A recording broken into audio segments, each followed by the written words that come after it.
બધા ધંધા ખોલે છે તો પૂરી સેન્ટરો પર પૂરા ઉભા કરો ને। અમારા લોકો અહીંયા 30 તારીખથી આજે 4-5 દિવસથી ધક્કા ખાય છે। કેમ તમને ખબર નથી પડતી? પણ આપણે દરરોજ કરીએ છીએ। દરરોજ કરો।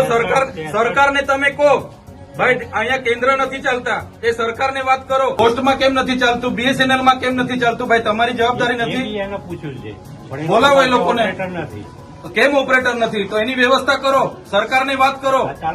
આ લોકો 2 વાગ્યાથી આવેલા છે। કેટલા જણ 2 વાગ્યાથી છે ભાઈ? આ 2 વાગ્યાથી નાના છોકરાઓ લઈને અહીંયા રાત્રિ રોકાણ કરે છે। તમને ભાન નથી પડતી? હું આજે લખી દઉં। તમને 3 મહિનાથી કેમ છું, હું આજે લખી દઉં છું। પ્રાંત સાહેબ છે કે નહીં, બોલાવો।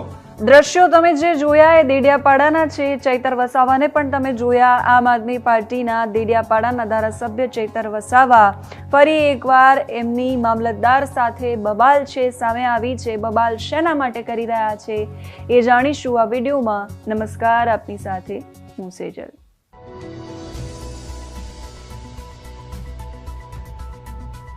આધાર અપડેટ કેન્દ્ર પરથી વારંવાર ફરિયાદ આવી એટલે આમ આદમી પાર્ટીના દેડિયાપાડાના ધારાસભ્ય ચૈતર વસાવા મામલતદાર કચેરી ખાતે આધાર અપડેટ કેન્દ્રની ઓચિંતી મુલાકાત લેવા પહોંચ્યા। ઓચિંતી મુલાકાત લીધા પછી મામલતદાર અને ત્યાંના અધિકારીઓ આધાર કેન્દ્ર પર જે ઓપરેટરો હોય બધાને બોલાવીને એમને ખખડાવી નાખ્યા। એમણે એવું કહ્યું કે કાર્યાલય પર આવીને ખેડૂતો, આગેવાનો, બાળકો, વાલીઓ અમને ફરિયાદ કરે છે કે KYCની પ્રક્રિયા છે, નામ સુધારવાની પ્રક્રિયા છે, આધાર કાર્ડની પ્રક્રિયા છે કે ખેડૂત રજિસ્ટ્રેશનની પ્રક્રિયા છે, કોઈ પણ પ્રક્રિયામાં સરકારી જે કચેરી છે એમાં સોફ્ટવેર નથી ચાલતા અને સ્ટાફ પણ નથી। આખા દેડિયાપાડામાં ફક્ત એક જ કેન્દ્ર ચાલુ છે અને એના કારણે રાત્રે 2-3 વાગ્યાથી 2 દિવસ પહેલાથી 500 લોકો કેન્દ્રની બહાર આવીને બેસવા માટે મજબૂર બને છે। કેટલાક લોકો તો 3-4 દિવસથી ત્યાં આટા મારે છે અને એમ છતાંય એમના કામ નથી થતા, જેના કારણે લોકો થાકી ગયા છે, ત્રાહિમામ પુકારી ઉઠ્યા છે। ચૈતર વસાવાએ મામલતદારને ખખડાવ્યા છે અને એવું કહ્યું છે કે તો તમે સરકારમાં રજૂઆત કરો। અહીંયા ખેડૂત રજિસ્ટ્રેશન હોય, રેશન કાર્ડ માટે KYC હોય, આધાર કાર્ડ માટેની કોઈ પ્રક્રિયા હોય, દરેક વખતે લાઇનમાં ઊભું રહેવાનું। શું અમારે મજૂરી નથી કરવાની? શું અમારે ખેતરમાં નથી જવાનું? શું અમારે અમારા કામ ધંધા નથી કરવાના?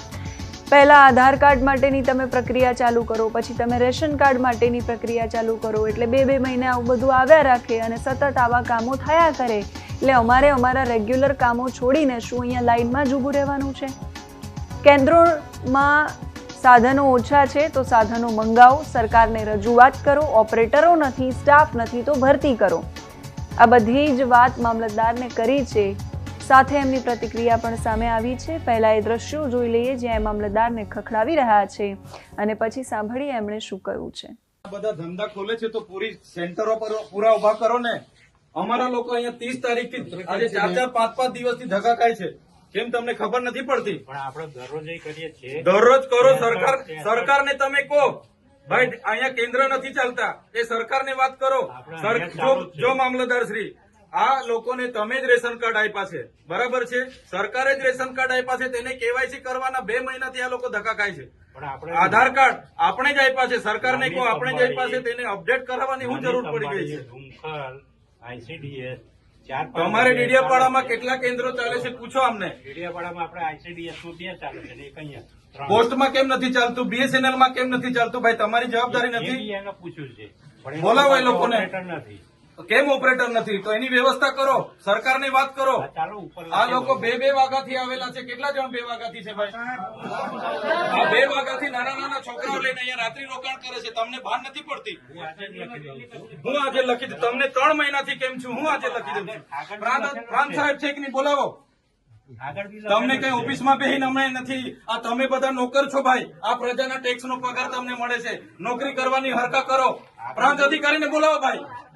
4 વાર તો મેં કીધું છે તમને। હું સંકલનમાં લખીને પૂરું કરવાનું છે, એને ફોલોઅપ કેમ નથી લેતા તમે? ઓપરેટર નથી તો મૂકો ને તમે। ઓપરેટર મેં મૂકવા આવીશ। એમાં એવું છે, ઓપરેટરમાં એ લોકો પ્રાંત અધિકારીને બોલાવો। એ લોકો પરીક્ષા લે, પરીક્ષામાં પાસ થાય પછી ઓપરેટર। તો ત્યાં સુધી અમારા લોકો અહીંયા ધક્કા ખાવાના છે। નોટબંધીમાં 2 વર્ષ સુધી લાઈનો પર લાગ્યા। અહીંયા જાતિના દાખલા પર મહિનો લાઈન પર લગવાનું। કીધું કામ કરવાનું હોય ને તો કરો, નહીં તો ચાલતી પકડો તાળા મારી દઈએ અમે। તમારી મામલતદાર કચેરીને બંધ કરી દો. આ 29-30 તારીખના લોકો છે. 30 તારીખથી કોણ આવે છે ભાઈ? આ બધા 4-4, 5-5 દિવસ થયા. તમને ભાન નથી પડતી? પ્રાંતશ્રી, અહીંયા વ્યવસ્થા કરવાના તો હરકા કરો. હા, કેમ નથી વ્યવસ્થા? કેટલી વાર કીધું છે તમને કેવાયસી ની અહીંયા કેન્દ્ર ઉભા કરો? ભાન નથી પડતી તમને? અનાજ માટે પરમ દિવસે અહીંયા તમારા સસ્તા અનાજના દુકાનમાં છેલ્લા 2 દિવસે અનાજ આપવાનું ચાલુ કરો છો. આખો મહિનો હું ધંધા કરો છો? પુરવઠા અધિકારી કોણ છે? પુરવઠો તમે 28 તારીખે કેમ આપ્યો? આખું મહિનું શું કરતા હતા તમે? 29-30 તારીખે અમારા લોકો અહીંયા ડેડિયાપાડામાં લાઈન પર હતા 5 કિલો ચોખા માટે. આ તમારી બધી સરકારમાં વાત કરો. હા, આ કેવાયસી ના નામે બરાબર. આ રેશન કાર્ડ તમે જ આપ્યા છે એને હું કેવાયસી કરાવીને અમે શું સાબિત કરવાના છો? અમે બધા ખેડૂત છે. 7/12 નીકળી એટલે અમે ખેડૂત. અમારે શું રજીસ્ટ્રેશન કરાવવાની જરૂર છે ભાઈ? કઈ જરૂર પડે છે? એટલે આ બધા ધંધા બંધ કરો. અમારા લોકો છે ને નોટબંધીમાં કેટલા મરી ગયા, અહીંયા કોરોનામાં કેટલા મરી ગયા. હવે તમે આધાર કાર્ડ અપડેટ કર્યું છે. આ નાના છોકરાઓ મહિનાથી આટા મારે છે. સરકારને કહો આ બધા રામાયણો, આ બધા તાઇફા બંધ કરે. આ બિચારા 2-2 વાગ્યાના ઊંઘે છે અહીંયા. શું ધંધા કરો છો તમે? કેન્દ્ર ઉભા કરો ને. તમારું અહીંયા પોસ્ટનું કેન્દ્ર નથી ચાલતું, BSNL નું નથી ચાલતું, ICDS માં 40 જણના કાઢે છે. શું કરવાનું અમારે બોલો? અહીંયા તમારે આખો દિવસ 40 જણના કૂપન હો જણને આપે છે. કેટલા જણને કૂપન આપે છે? અહીંયા અભિહાલ શું કરવાના છો નક્કી કરો. કલેક્ટરને બી ફોન કરું છું. બાકી તાળા મારી દઈએ હમણાં તમારી પ્રાંતને બી મામલતદારને બી બંધ કરી દો. સર્વર નહીં ચાલતું હોય, ફરવર નહીં ચાલતું હોય તો કેવું ને સરકારને? આ બધી નાટક શું કરવા, રામાયણ શું કરવા કાઢે છે? સર્વરોની પહેલા વ્યવસ્થા કરો, પહેલા સર્વરો કરો, કેન્દ્રો ઉભા કરો, પૂરતા ઓપરેટરો રાખો, પછી આ બધી સિસ્ટમ બહાર પાડો. પહેલા સિસ્ટમ બહાર પાડો તો અહીંયા લોકો અટવાય છે. રાતે હિયાળામાં નાના પોયરાઓને લઈને આ લોકો ઊંઘે છે. તમે હમણાં વાત કરો, કલેક્ટર શ્રી સાથે વાત કરો, સરકારમાં વાત કરો. બાકી હું ટાળા મારી દઈશ. હમણાં બધા બહાર નીકળો. કેટલી વાર કીધું છે તમને? સંકલનમાં 2 વાર કીધું, જિલ્લા સંકલનમાં 2 વાર કીધું. કઈ ભાન નથી પડતી તમને? અધિકારીઓ થઈને હું ચાલે છે? જિલ્લા સંકલનમાં તમને 2 વાર કીધું કે નહીં? તાલુકા સંકલનમાં તમને 2 વાર કીધું. મંગાવો ને નિરાકરણ લાવો. હું અહીંયા જ બેઠો છું. મને બીજી કોઈ ફરિયાદ નહીં જોઈએ, બરાબર? નહીં તો હું તાળા મારી દઈશ તમારી મામલતદારને બી પ્રાંતને બી. સરકારને કહો પહેલા બધી વ્યવસ્થા કરે, પછી આ બધી તાઇફાઓ ચાલુ કરે. બરાબર છે? આ બધા લોકોને એટલા બધા 1 વર્ષ થઈ ગયું, નથી ખેતરે જવાતું, નથી મજૂરીએ જવાતું. પહેલા તમે 2 મહિના સુધી આધાર અપડેટ ચાલુ કર્યું, પછી પાછા 2 મહિના તમે રેશન કાર્ડ કેવાયસી ચાલુ કર્યું, પાછા 2 મહિના હવે તમે ખેડૂત રજીસ્ટ્રેશન ચાલુ કર્યું. અમારે આખું વર્ષ આ જ કાર્ય કરવાનું છે. એટલે તમે કહો, નહીં તો અમે પછી અહીંયા જ બેઠા છે. પછી અમારે હવે ચલાવીને આ બિચારા નાના છોકરા યાર થોડીક તો દયા આવે. રાતે 2-4 વાગ્યાના અહીંયા ઊંઘે છે. 3 દિવસથી અહીંયા આવે છે તો કઈ રીતના ચલાવવાના? અમને જોઈને અમને દુઃખ થાય છે. હા, હમણાં તમે કીટો મંગાવો, ચાલુ કરો. હા, બોલાવો ઓપરેટર. તમે કીધું મામલતદાર સાહેબ ઓપરેટર નથી, એ તમારી જવાબદારી. ઓપરેટર આવે નહીં આવે તો તમે બીજાને ગોઠવો ને. એ સરકારમાં મોકલો, એને ફોલોઅપ લેવાનું. અમારા કાર્યાલય પર અહીંના ખેડૂત આગેવાનો, બાળકો અને વાલીઓ હમણાં આવ્યા અને એમણે કીધું કે જે કેવાયસી ની પ્રક્રિયા છે, આધાર કાર્ડ અપડેટની પ્રક્રિયા છે, નામ સુધારવાની પ્રક્રિયા છે અને ખેડૂત રજીસ્ટરની પ્રક્રિયા છે, અહીંયા કોઈ પણ સોફ્ટવેર ચાલતું નથી, નથી ઓપરેટરો કે નથી કંઈ. માત્ર ડેડિયાપાડા તાલુકા ખાતે એક કેન્દ્ર ચાલે છે અને અહીંયા 500 લોકો 2-3 વાગ્યાના આવીને અહીંયા રાત્રિ રોકાણ કરે છે. કેટલાક લોકો 4-4, 3-3 દિવસના અહીંયા આટા મારે છે. ત્યારે અમે સરકારને કહેવા માંગીએ છીએ, આગળ એમણે આધાર કાર્ડ અપડેટની પ્રક્રિયા ચાલુ કરી, થોડા 1 મહિના પહેલા રેશન કાર્ડ કેવાયસી ની પ્રક્રિયા ચાલુ કરી, હમણાં ખેડૂત રજીસ્ટરની પ્રક્રિયા ચાલુ કરી છે. તો જે પણ સરકાર કરવા માંગે છે એના માટે પહેલા પૂરતા સાધનોની વ્યવસ્થા કરે, પૂરતા સ્ટાફની વ્યવસ્થા કરે અને પછી જાહેરાત કરે તો અમારા લોકો સમય આવીને કરાવી જાય. હવે છેલ્લા 6 મહિનાથી અહીંના લોકોએ આટા ફેરા મારીને થાકી ગયા છે. આધાર કાર્ડ અપડેટમાં, રેશન કાર્ડ કેવાયસીમાં અને ખેડૂત રજીસ્ટ્રેશનમાં. તો આ શું સાબિત કરવા માંગે છે સરકાર? આધાર કાર્ડ પણ એમણે જ આપ્યા છે, રેશન કાર્ડ પણ એમણે જ આપ્યા છે અને જે ખેડૂત છે એમના કટિયા છે તો એને શું રજીસ્ટ્રેશન કરાવીને શું કરવા માંગે છે? એટલા માટે સરકારને કહીએ છીએ 2 વર્ષ નોટબંધીમાં અમારા લોકોએ લાઈનો પણ કાઢી છે.